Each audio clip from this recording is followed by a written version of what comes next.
Audio Jungle.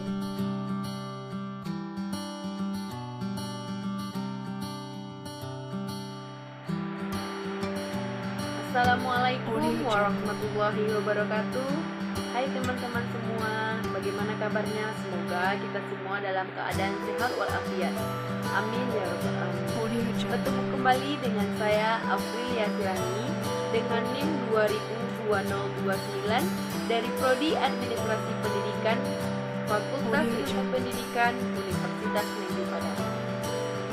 Pada kesempatan kali ini kita akan membahas tentang manajemen kurikulum dalam mata kuliah administrasi dan supervisi pendidikan.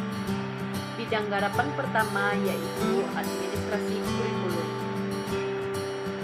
Yang sebenarnya untuk konteks pendidikan di setiap satuan pendidikan dan level pendidikan mulai dari yang paling rendah sampai perguruan tinggi merupakan jantung yang hidup matinya sebuah proses pendidikan. Keberhasilan seorang anak, keberhasilan sebuah proses pendidikan sangat ditentukan oleh kurikulum itu. Seperti apa, bagaimana, dan negara dan lembaga tersebut terhadap kurikulum yang disuguhkan kepada peserta didik. Bahkan untuk menjawab keinginan industri, keinginan pasar, tempat di mana lulusan dan anak-anak atau peserta didik kita untuk bisa diterima di dunia kerja, justru sangat ditentukan oleh kepiawaian. Hebatan lembaga dalam pengelolaan pendidikan, meramu, menyiasati.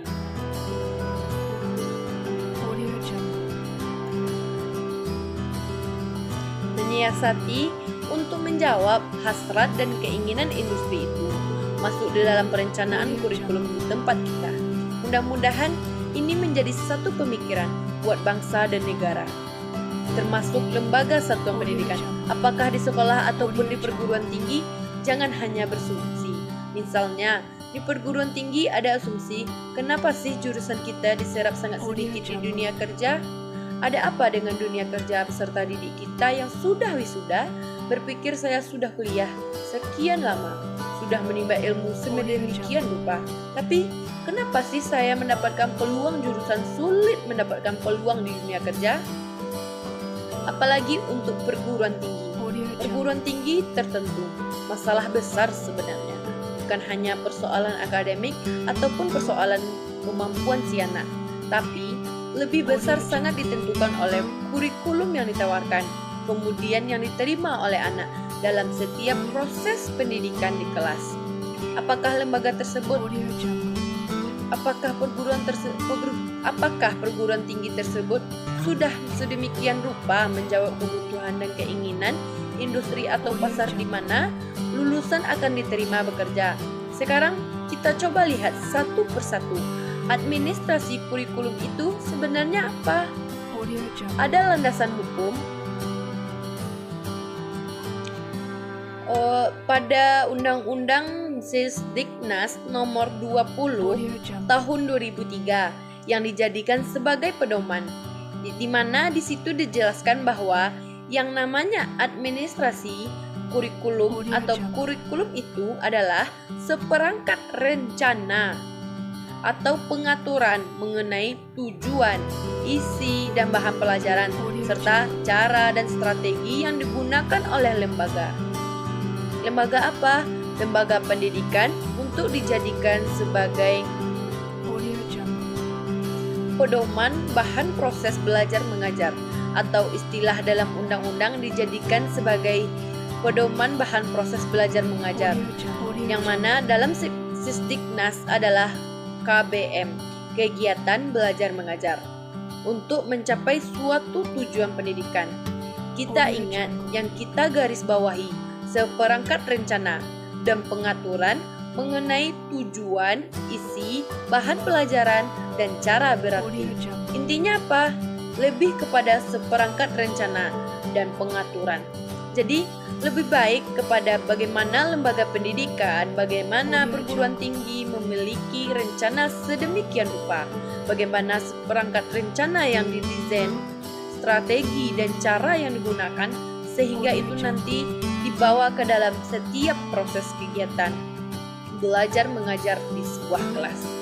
Kalau dari pengertiannya, sebenarnya sangat mendukung bahwa tujuan pendidikan itu dicapai. Kenapa? Karena segala sesuatu sudah didesain dan itu merupakan sebuah rencana yang telah dibuat. Ingat, kalau kita akan pergi ke suatu tempat dan semuanya sudah direncanakan, mudah-mudahan sesuai dengan target, itu mudah dicapai. Kalau terjadi sesuatu di perjalanan yang jadi PR-nya, sesuatu itu bukan tujuan yang jadi masalah, bukan kurikulum yang jadi problem, tapi bagian mana dari proses perjalanan itu yang bermasalah, maka di titik itu yang harus diselesaikan.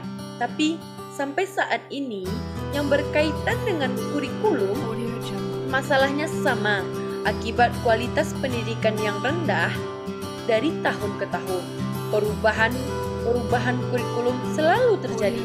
Tapi coba kita lihat, apakah isinya yang dirubah? Yang dirubah itu ketika satu benda A menjadi benda B. Itu baru namanya dirubah. Tapi kalau barangnya masih A menjadi A absen, itu barangnya masih A.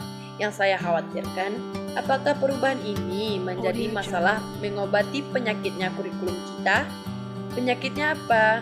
Misalnya, kalau dalam satuan pendidikan lulusan kita diserap sangat kecil, maka itu yang harus dikejar. Ada masalahnya apa?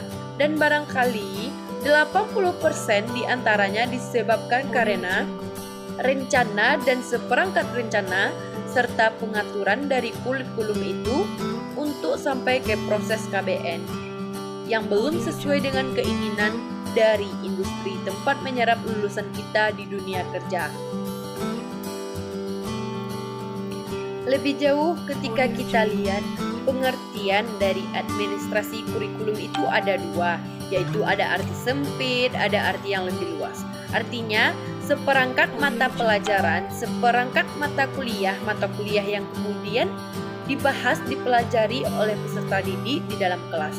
Tapi lebih daripada itu, yang namanya kurikulum adalah sejumlah experience atau pengalaman belajar yang dimiliki oleh pendidik untuk kemudian ditawarkan untuk kemudian dikembangkan dan untuk kemudian dibagikan bersama sehingga si anak atau peserta didik tidak mendapatkan segala sesuatu secara teori, tapi dalam proses experience yang dibagikan,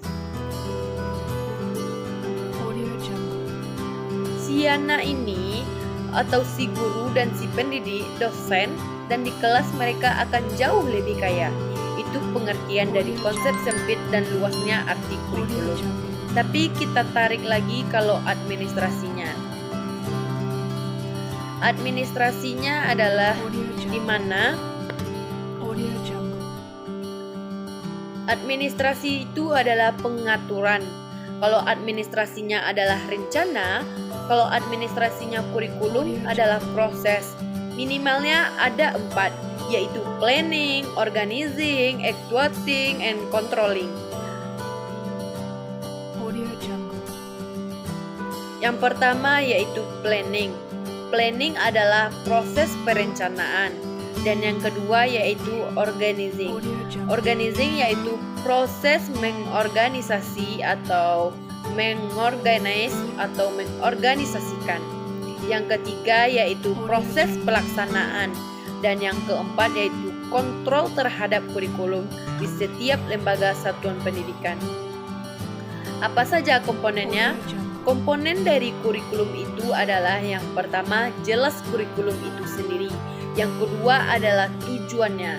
Yang ketiga adalah isi atau konten. Dan yang keempat adalah metode yang digunakan. Serta yang kelima yaitu evaluasi. Bayangkan kalau yang 5 ini adalah 5 masalah, 5 komponen yang didesain untuk diatur, direncanakan sedemikian rupa. Apalagi sampai di lembaga pendidikan dilakukan terhadap yang 5 ini. Apalagi masalah-masalah pendidikan, harusnya tujuan pendidikan itu bisa dicapai dalam standar waktu yang lebih jelas. Tapi coba lihat sekarang, dari tahun ke tahun berapa perubahan kurikulum atau kurikulum pertama kali sampai kurikulum yang sekarang, kurikulum K13, yang mana terjadi perubahan kurikulum yang luar biasa, tapi masalahnya masih tetap sama. Nah, indikasinya adalah pertanyaan sederhana. Apakah setiap komponen ini dibenahi? Apakah setiap dari komponen setiap kurikulum ini sudah menjawab akumulasi mengenai industri tadi? Apakah setiap kurikulum ini sudah didesain untuk menjawab atau melihat setiap penyakit di bagian-bagian itu, sehingga proses KBN harusnya sesuatu yang sudah bersih diterima oleh peserta didik. Meskipun bicara memang tidak sederhana prakteknya, tapi ini PR terbesar kita. Kaitannya dalam kurikulum, kalau dalam konteks membenahi kurikulum dalam tatanan luas di tanah air, memang sesuatu yang sulit. Tapi setiap lembaga itu memikirkan kurikulum yang dia punya. Setiap prodi, setiap jurusan itu dikelola sedemikian rupa, didesain sedemikian rupa. Maka karena jurusan dari prodi itu harus tahu. Maka seharusnya setiap isi kurikulum tujuannya kudu jelas. Anak ini, kelulusan ini nanti mau masuk ke market yang mana, sehingga market ini yang menjadi standar dan dasar berpikir untuk kita untuk melakukan perubahan dan perbaikan atas kurikulum. Suatu hal yang sangat indah, ya mimpi bagaimana setiap lulusan kita itu dicari, diminati, ditunggu, dan diminta oleh industri dan dunia kerja. Sekarang kita lihat lebih jauh tentang administrasi kurikulum.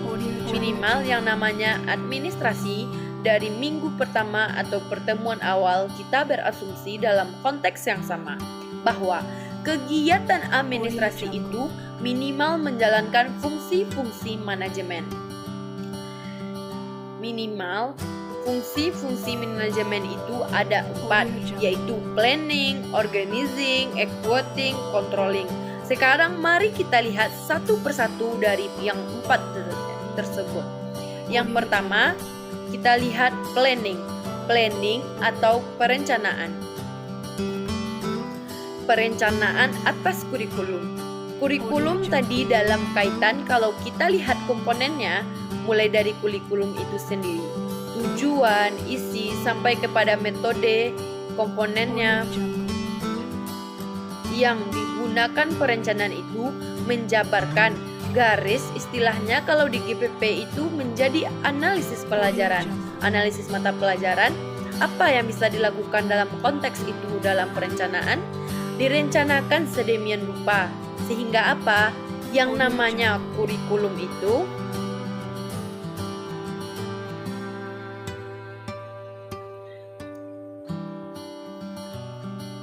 sudah layak dilakukan perbaikan-perbaikan, pengembangan. Ketika kita menemukan itu, diteliti, harus ada riset dari tim kurikulum di setiap program studi untuk melihat data-data terhadap anak. Misalnya dalam praktek kalau untuk perencanaan itu dalam Sisdiknas yang tadi, artinya sekolah atau perguruan tinggi sudah memiliki kalender akademik, larinya ke sini. Yang kedua, menyusun program tahunan atau yang biasa disebut dengan prota atau promes, program semester, atau PSP, program satuan pembelajaran, atau RPP, rencana pembelajaran. Kita masuk yang kedua. Yang kedua yaitu setelah planning, yaitu organizing atau perencanaan atau pokok organisasi. Yang ketika masuk kita dalam pelaksanaan, artinya adalah proses pelaksanaan dari kegiatan belajar mengajar di dalam kelas antara guru dengan siswa, antara dosen dengan mahasiswa dalam proses pengimplementasikan kurikulum yang sudah direncanakan sedemikian rupa. Oleh siapa? oleh setiap sekolah. Bahkan setiap program studi atau jurusan di kampus.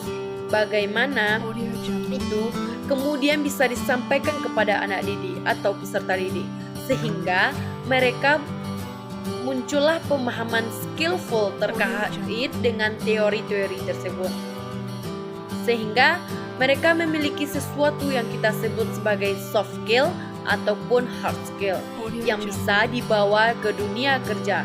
Kurikulum yang kalau kita berikan ke anak dalam pelaksanaan kegiatan pembelajaran di kelas itu sudah menjawab atau akumulasikan semua keinginan dari industri mereka.